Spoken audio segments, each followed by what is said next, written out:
resolution where we have, through military, diplomatic, security effects, made it abundantly clear to Putin that he cannot prevail in Ukraine militarily, might force him at least into finally abandoning his ambitions to stop Ukraine being a country, which is what it wants. That is phase one, and we are not there yet. We spent a lot of time discussing the many challenges facing us at home, but what of the ever-growing tensions abroad? Russia's war in Ukraine continues, and the Chinese regime continues to cause concerns over both politics in Taiwan and the security of our politics here in the UK. So how should these politicians and officials be reading the constantly changing foreign policy and security landscape? Joining us now is Alex Younger, who until 2 years ago was the chief of the Secret Intelligence Service, better known perhaps as MI6. Thank you very much indeed for joining us.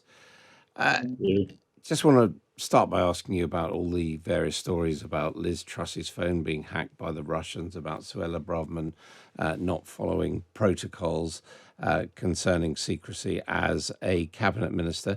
What is your understanding of what should be expected of ministers and indeed prime ministers in terms of their official work and their contacts in the electronic media? Well, I think there's a broader issue here, and I encourage us not to be throwing too many stones at the moment about the general levels of cybersecurity that exist around all of the critical functions in our country. Levels of education aren't high enough, and I don't think people are focusing enough on the risks to their security and their devices, because these are hidden threats that aren't properly understood. I think that's as true of ministers as anyone else, and there's a premium on making sure that they're properly educated. And then there are a set of rules, of course. I don't know the detail of these cases, and I can't really say one way or the other what the any transgression might have consisted of. I would be extremely surprised, by the way, though, if the sort of material that we handled in the agencies, so secret intelligence material, gets anywhere near mobile devices connected to the internet in ministerial hands or otherwise. I heard one expert say this morning that basically they should only be using so-called secure phones and secure computers, both for their personal and their official business. Would you agree with that?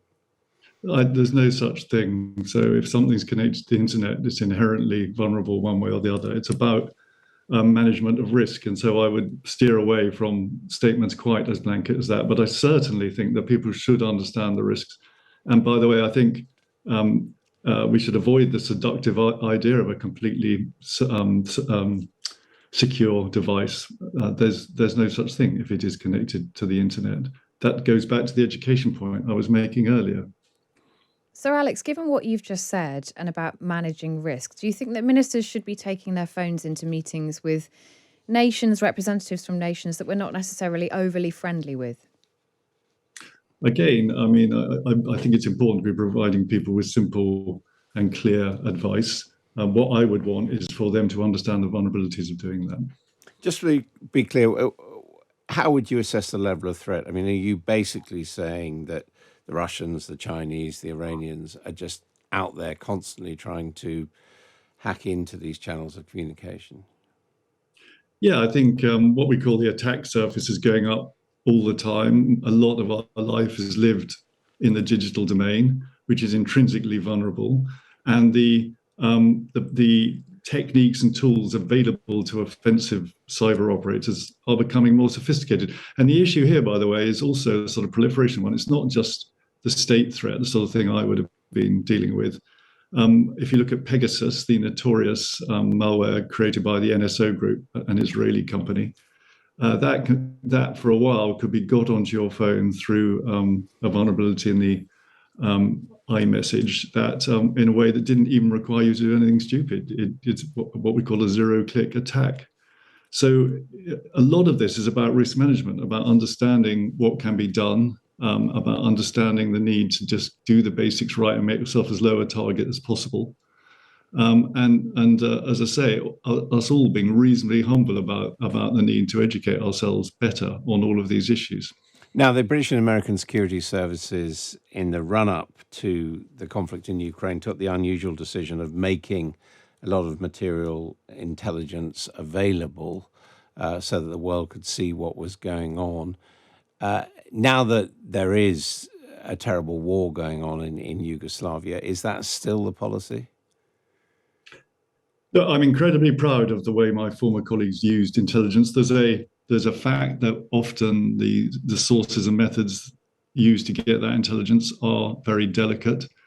We should not be in any way cavalier about the way in which we use such material, but equally, it's collected for a reason, often employing people putting themselves at personal risk to do so. And it's incumbent on us to make sure it has an effect. And it really had an effect in this case. They obviously thought extremely carefully about the risk-reward balance of doing this.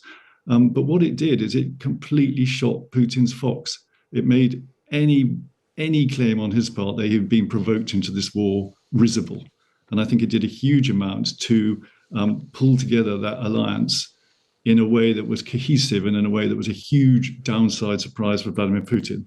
So I think it's good. I've always thought that we need to remember the purpose of intelligence collection, which is not intelligence collection. It's to change things that matter, and using it, including publicly, has got to be a part of that tool set. So I welcome this development. Obviously, we're not going to be cavalier about it, but this material is there. It's collected at cost and risk. It's there to be used.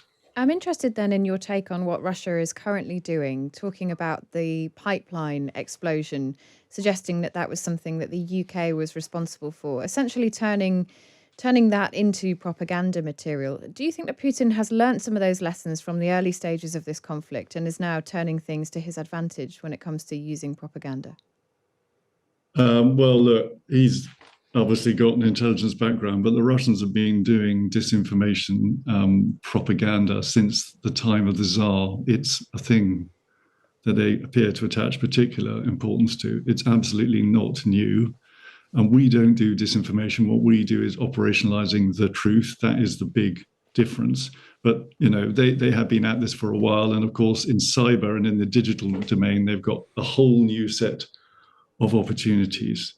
Now, when it comes to the sort of stuff they've been saying recently, the idea that we were involved in the sabotage of the pipeline, or that Ukraine's intent on making a dirty bomb, that's all rubbish. Clearly, to be absolutely clear, there is no grounds there at all.